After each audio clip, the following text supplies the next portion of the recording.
Hey everyone, and welcome back to another Class 1A video.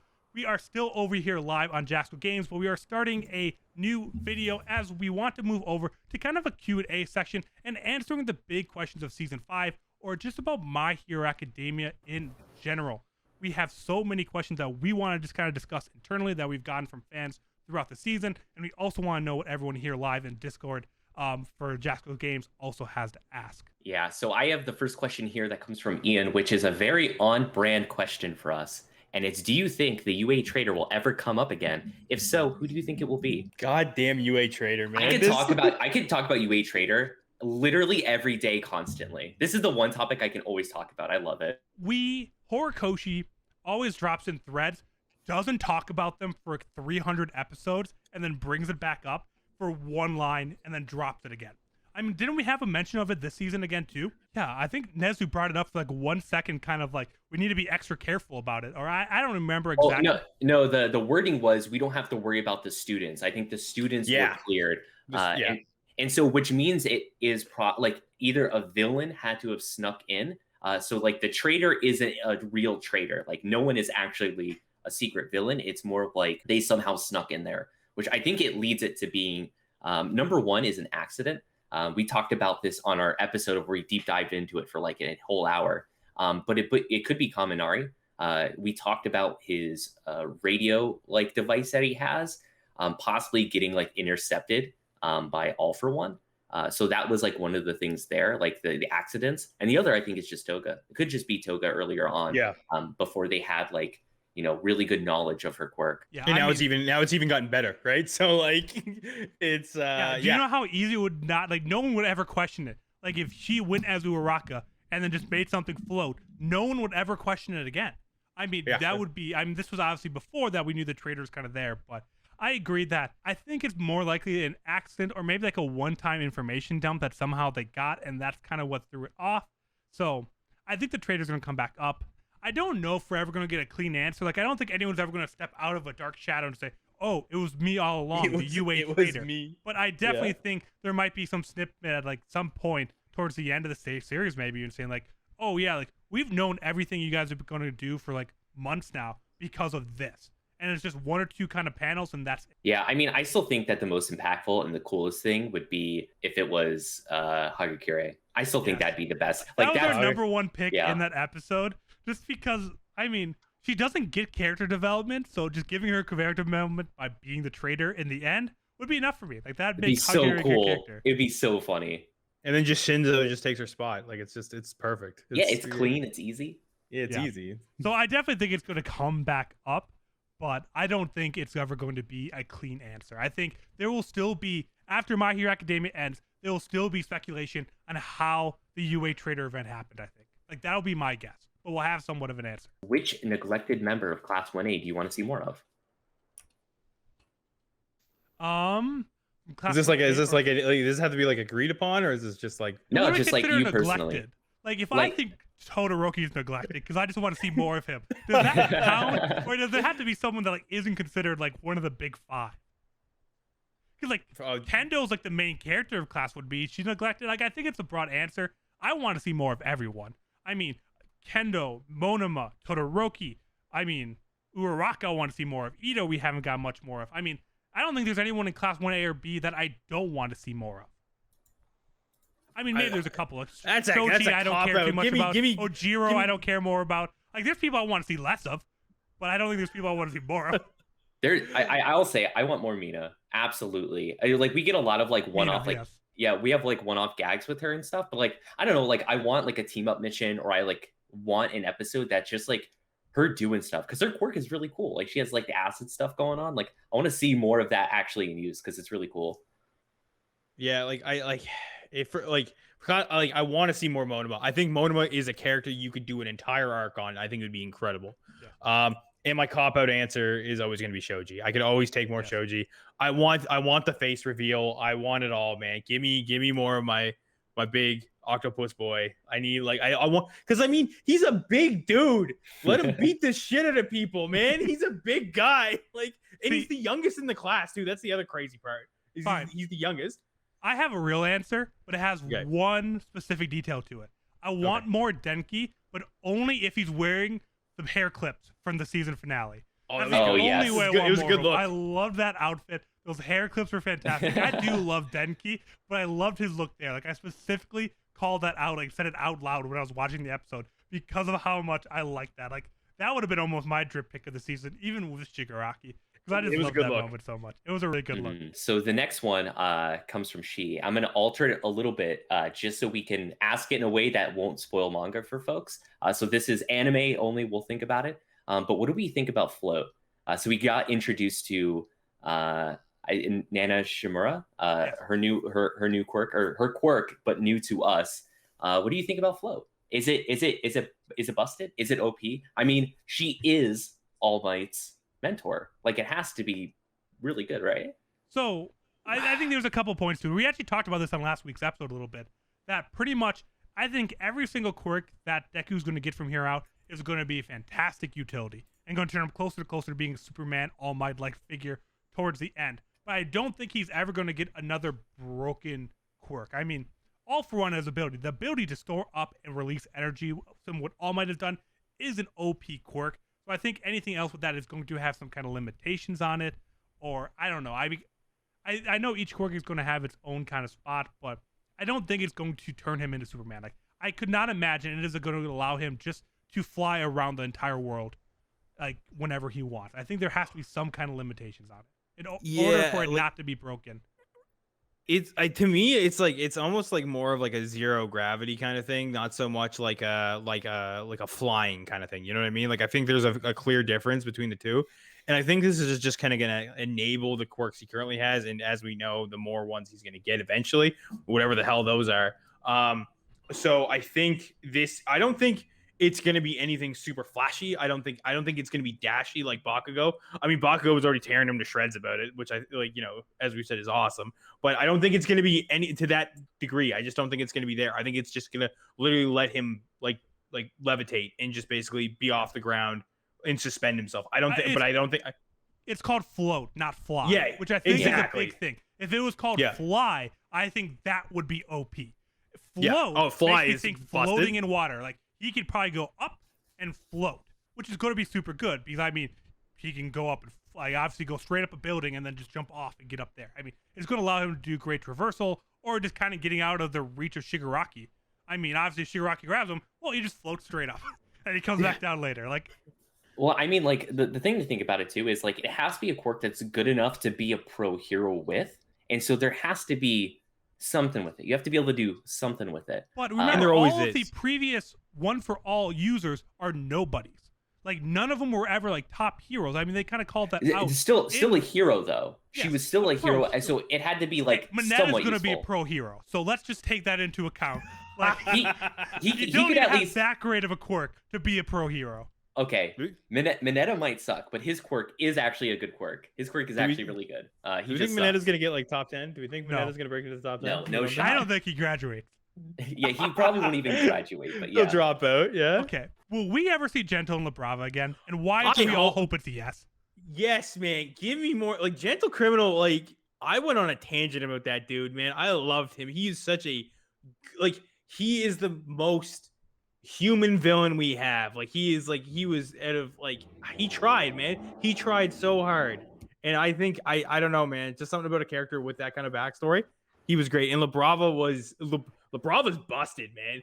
Labrava is insane. So like if we get those two back, that'd be great. Like I would love that. I think we thought at first that they're gonna join the police and become detectives and kind of totally flip sides. Like we had some kind of theory what was going to happen with them. I don't care in what capacity they come back. I just want to see them on my screens again at some point before the series ends. Absolutely. Yeah, I love them. I just want a moment of later on in the series, we just cut to Gentle and he's like, "Oh, hey, what's up, everyone? I just got out on parole finally because I was in jail for being a villain and doing villain stuff." Yeah, being on parole for being a villain. He was a baby villain. That was the whole point. He was a YouTuber villain. Is basically what he was. He was a shit. He was like Jake Paul, man. He's a shit disturber, right? The funniest moment of seeing that, back when we first were getting into that was still when we just started the show, kind of early on, And when he had the moment of where he like posted the video and he's like, dang, this isn't getting as many views. Like all of us were just like, oh god. Same. Like, this is us. Like, why is he calling us out right now? I feel it. So what do we think of Hawks going full DaVinci Code on Endeavor and then wondering whether or not he'd be smart enough to decipher it? Which was a really bold like decision from Hawks. I mean, Hawks is incredibly smart. He's incredibly powerful for his age. But like Endeavor isn't known for that. So I think it was funny, and like you literally can make a meme of that with all the numbers and shapes like going on his face, because that's how he looked when he was trying to figure it out. Now I thought for a second he wasn't going to figure it out when I saw it happening, that it was just going to go over his head. Like he'd get 50% of the way there and it'd go over the head and everything falls apart because of that. Like I think the scene would like the best moment of the scene could have been him like just staring at it, and like you see all the like the things getting highlighted and he's just like, I don't know, I wish I could read. Like, oh my god, man! Freaking burning! I can't read any of this. Like I'm a pro here. I didn't graduate anything. Like I mean, it was a fun moment. It was a very memed on moment, and like Hawks even did kind of question like, maybe I shouldn't have done it this way. Like it's like, oh good, like give it to the students too, so maybe they can figure it out. Like it wasn't the best moment for Endeavor, but it was fun nonetheless. All right, so another one here is, what was your favorite matchup during joint training? And I think we all kind of agreed unanimously it is 3, right? Yeah, I think there's a lot of great moments. I loved seeing Tokiyami, who I don't think gets enough spotlight, have a spotlight in his match. Even though he ended up not really successfully pulling it off, I loved seeing him being able to fly. I loved having that moment there. So I think 3 was fantastic, but yeah. So I actually really did like 2 as well. Like, so the reason why I really liked it is because 1, it shows us that like, yeah, like 1B is actually really powerful. Obviously we have Kuniko doing awesome mushroom stuff throughout. But the afterward scene is like what really got me. Of like, I think it's at the start of the next episode, right after the fight ends. We see like she's like kind of like comforting like Tokiyami, being like, "Oh yeah, sorry, I put a mushroom in your throat and almost killed you." But like it was a cool moment of like class 1A and 1B just talking and kind of realizing like, yeah, they're all students and they're all kind of friends, even though they're kind of up against each other here. Yeah. Absolutely. I think 3 is definitely the clear winner, but like any one was all right. Like 1 wasn't bad. It was okay. Like, but like Shinzo just being Shinzo, I think like him in 1 and 4 was just really good. Like it was great to see that character actually get, with the limelight he deserves, right? Like, because I remember the 3 of us being so hyped because we saw him in like the promotional art and he was like in the front. We're like, oh my god, it's Shinzo, dude. Like he's back, right? And he's got the wraps on, and you're just like ready to go. Like, so yeah, no. 3 is definitely the clear winner, but I mean, anytime Shinzo's on screen, like it was good. It's even like that weird like face on one where he made his face look really weird. Yeah, there's a couple of questionable kind of shots of him. Yeah, but the mask, his face, his like voice modulator was sick. Mm-hmm. So he asked, what My Hero Academia character do you think you're most like and why? Instead of us individually answering, I want the other 2 to come up with it for the other person. So like me and James are going to give Dylan one, you 2 are going to give me one, and then me and Dylan will give James one. Kind of quickly here off the top of the head. So James, let's kind of lead. And I want to lead off with Dylan being a mix of Ida and Mineta. Mineta for the shithead, 100%. Ida for the organization. Bang on, dude. Absolutely, man. Because like he could be full on degen, but he's also the most organized out of the 3 of us, so he's also the class president energy. But this kid can go down a rabbit hole and get some weird stuff. Yeah, man. Yeah, absolutely. No. I can't, like you hit the nail on the head, dude. I can't even argue with that. I can't that's perfection. All right, so you 2, I already know what you're gonna pick for me.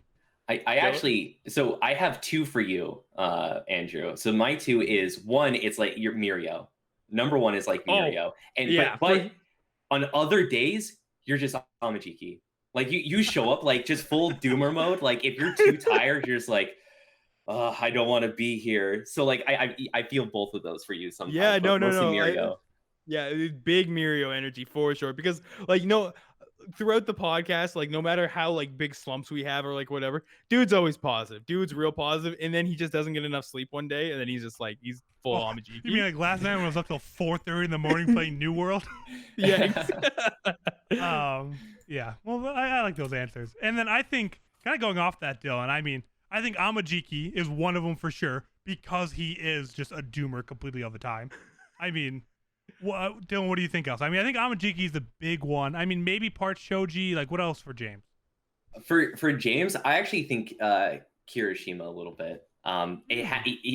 There's something about you, James. Like you have that like that non-toxic masculinity that he has.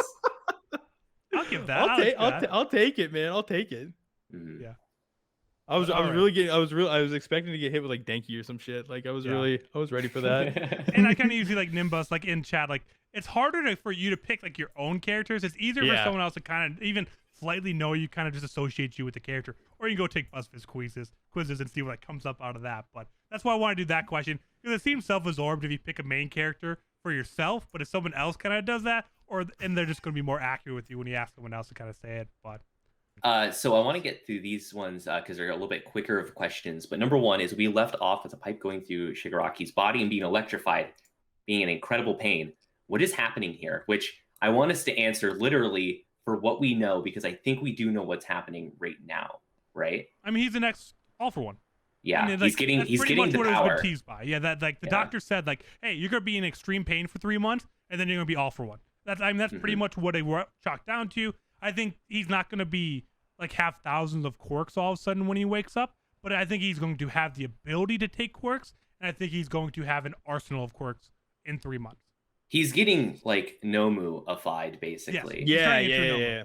He's turning into a Nomu, yeah, for sure.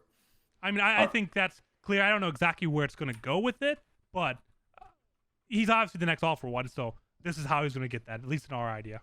Yeah. We don't know what he's going to turn out like at the end of it either. Like he could just be like this monstrosity or some shit, right? What if he just looked like the original Nomu, like that All Might originally the one that got the crap still? That would be actually kind of cool. That'd like be a full terrifying. circle. Yeah. All right, next one, very quick. You have to pick one. Which one is more plus ultra? Season 4 or 5? 5. It's 5. I think it's 5. Yeah, I gotta go 5. I think it has to be 5. Everyone in Season 4. What was that? The school festival, the gentle arc, and then what did the season kick off with? Oh, that was Overhaul too, man. Yeah, it was Overhaul. Oh yeah, Season 5 by far. I think Season 4 is better for Deku, like overall, because it's a really Deku focused season. But Season 5 overall, real good. I think both are stronger than Season 1 through 3. Or is that a bold statement? That might be a little bold, dude. No, I think Season 3 is probably number 2 for me, just because of the Kamino arc. When All Might stands there arc with his hand up is my number 1 moment of the entire show. And I guess you can't but Season 4 had Endeavor ending with the high-end fight. I don't know. They're both fantastic. I know, dude. But I will say, I think Season 1 is just almost a near perfect intro to My Hero, though. Like it sets. I think it's the best shown in Season 1. It just sets everything up so well. It gets you excited about the world. Oh wait, we had Fat Gum in Season 4. I'm changing my answer. Season 4. Dude. We had the. I mean, I'm literally about to get the Endeavor fist tattooed onto me because that moment still gives me chills. Like it has to be Season 4 for me. Overall, the ultimate 100%. I agree. I had to change my answer. Yeah, we saw Unbreakable too, and like I mean that we all remember how hyped up that was to be animated. The sword versus the spear, and sword versus the shield. Oh man, that is difficult. Oh, dude. Oh, okay, yeah. Oh, that is. I don't know if I could ever rank all 5 of them now. Dude, I don't know. Like watching when we got to watch Amajiki like 1v3 too. Like I mean, we learned. We met the big 3 last season. Everything with Mirio. Everything with Mirio. Yeah, dude. I don't. Ooh, Season 4. We went through like a 10-season character arc with Mirio in a single season. And yeah, dude, it's got to be 4. It's got to be 4, right? Like it has to be like. And so I think what the real answer here is, like, once the show is finally over, we're gonna disappear for 6 months, and we're gonna like ruminate with this, and we're gonna sit with it, and we're gonna come out with a definitive scientific way. Yeah, we need to come up with a scientific way to do it. Yes. Like we all need to rewatch it and like count how many times we say "oh shit" as like 1 metric, and then do like 10 other metrics and add it all up. I love it. Fuck. Excellent. Another quick one: if you can give any quirk development to a character, who would it be? Like if you could take anyone who like has their quirk and you want to see them get an awakening or like awakening, any quirk yeah, element. pretty much. Which quirk awakening would we want to see the most? Yeah, it's Aoyama. It's got to be Aoyama. I Really? want to see. I want to see.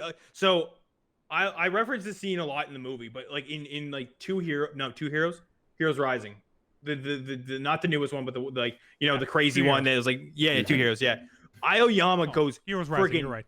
Heroes Rising. Okay, perfect. Yeah, he goes friggin' nuts. He goes nuts because he not only shoots the naval laser from his chest, but it also comes off his arms and his legs, and he's just like this laser beam, dude. Like, and it's not like this rinky-dink laser beam. Like the dude is like a full auto cannon laser beam, and it was so sick. So I'm like, because I feel with Aoyama, if the guy had more control of his quirk, he'd be a more confident character.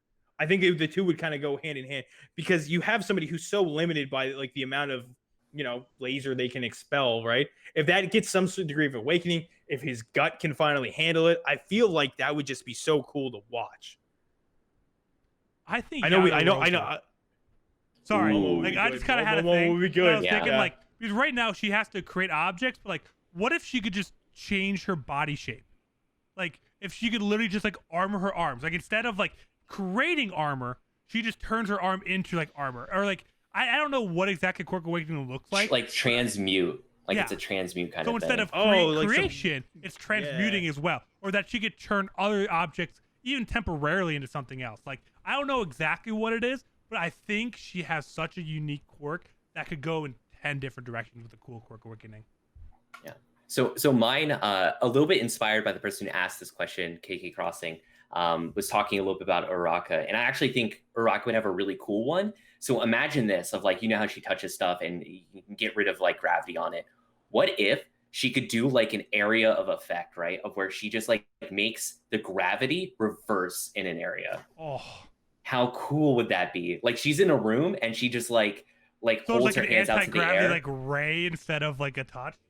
Yeah, and like just like sends people flying or something to like the ceiling, because like obviously she's not going to send them to space because she's a hero, but like at least knocking them out, like going to the ceiling. I think that'd be really cool. Or she just turns villain and does what Toga does to everyone. Yeah. Like, it was well, we talked about this. I forget what episode we talked about this in. It was one of our special topics of like what would some of these characters look like as villains, and like we were like talking about Uraka being, it would give her a hammer, give her a big hammer that she could like float, and then like whenever you go next to someone, so that that it's always just lighting, because that's what she does with her wristlets right now too, with all the it's like steel rope in there, and she always has those lightened. So why wouldn't you do that with the sword? But I think Uraraka would be one of the strongest characters in all My Hero Academia if you give her some kind of speed quirk. Like you combine just the ability to float anything with a speed quirk. God, that would be a scary combination. For sure. What's the difference between a Quirk Awakening and Going plus Ultra? Ooh. I think Quirk Awakening is when a quirk can fundamentally do something different.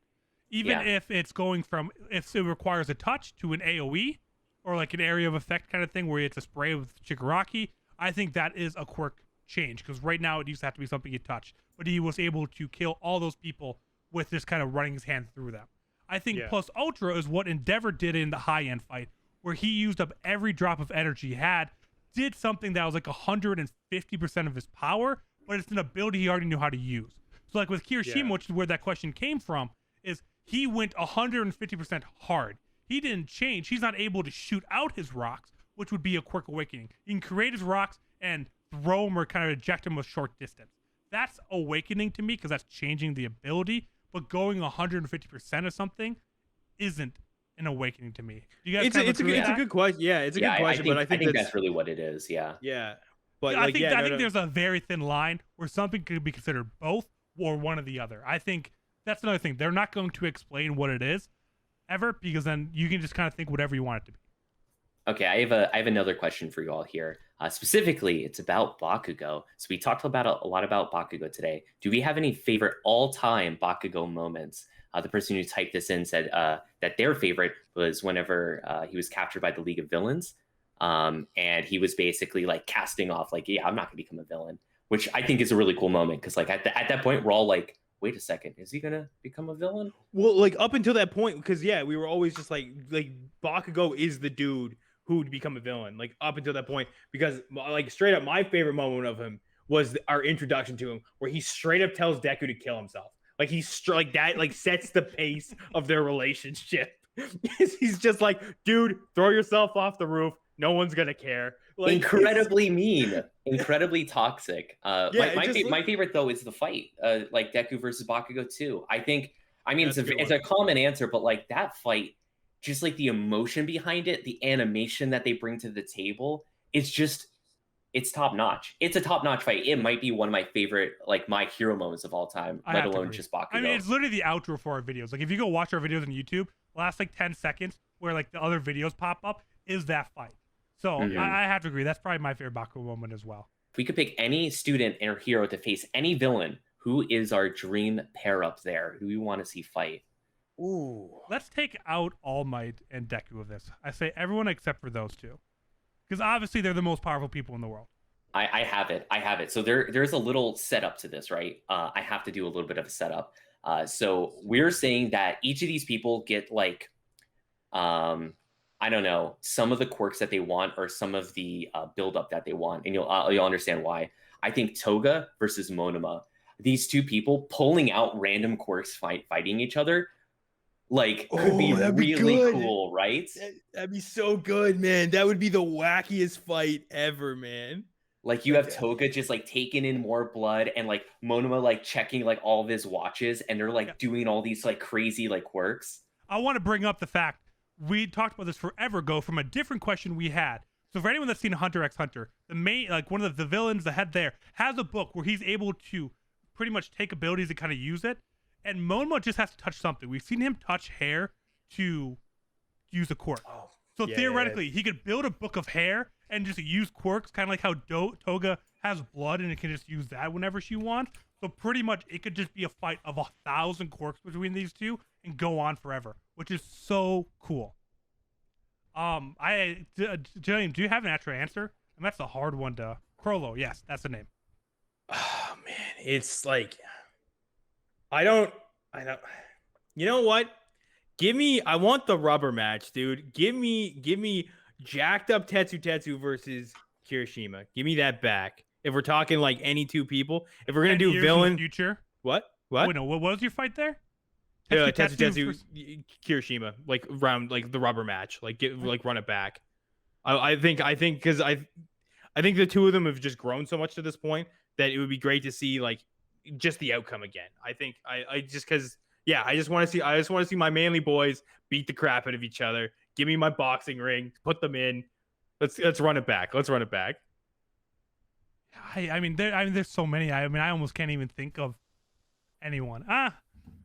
Let's put Meatball Man up against someone. Meatball Man from Shiketsu High. Oh my god. I don't want to see Meatball Man ever again. I hate his quirk is so disturbing. Meatball Man versus the lizard girl from Class 1B. Oh, that's just a gross matchup. It's so gross. That is such a gross matchup. It would be so crazy to think about too, because he'd have to like try and like hit every piece of her. You know what I mean? Like that'd be sick. And she can regenerate too. So yeah. And she regenerates. It would be exactly. A good fight. For sure. Yeah. I miss that school, man. Give me a Nasa back, dude. Give me a Nasa, man. Oh boy. All right. So here's like a big one about the series. So what do you think My Hero did for it to be such a big hit early on? What's the secret sauce behind My Hero? Secret sauce. Yeah. So the thing that I was thinking about with this is that I think the reason why My Hero is doing so well, one is because of the characters, because there's so many, everyone can kind of pick their favorite and really identify with the character. And it's also like the pillar of what new shonen is. I think My Hero exemplifies that really well on like, what is this new school of shonen? Before it was like the Narutos, the One Pieces of the world, of these series just going on forever. They're filled with filler, like it's constant filler, which I mean, these shows are great and wonderful. DBZ is one of my favorite, but it falls kind of victim to this. The infinite power scaling. And I think My Hero kind of like puts the pillar there and says, we have limits on our powers. They all like kind of make sense, so to speak. You don't, it's kind of grounded a little bit. You don't really have filler. I mean, Horikoshi was talking about the series ending kind of soon. And I mean, I think that's good news for shonen these days of like, you don't have to go on forever. You can start and have an end. You want it to, but there is going to be an end. And I love that. Yeah, I agree. I think everyone in chat's pretty much agreeing is the supporting cast. I mean, I think it is that you can come in, and obviously a lot of people can kind of appreciate the idea of someone that wasn't where they want to be in life and get a second chance. I think that's something that a lot of people associate with, but that's a kind of a common trope in shonen.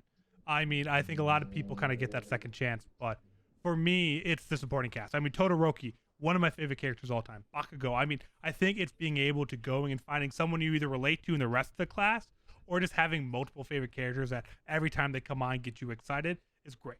Because Naruto is about Team 7 pretty much, and a very small supporting cast outside of that. I mean, One Piece I guess I haven't watched too much, but Full Metal Alchemist, very small supporting cast. I mean, this had 50, 60 people that got serious screen time this season, and all of them were done well.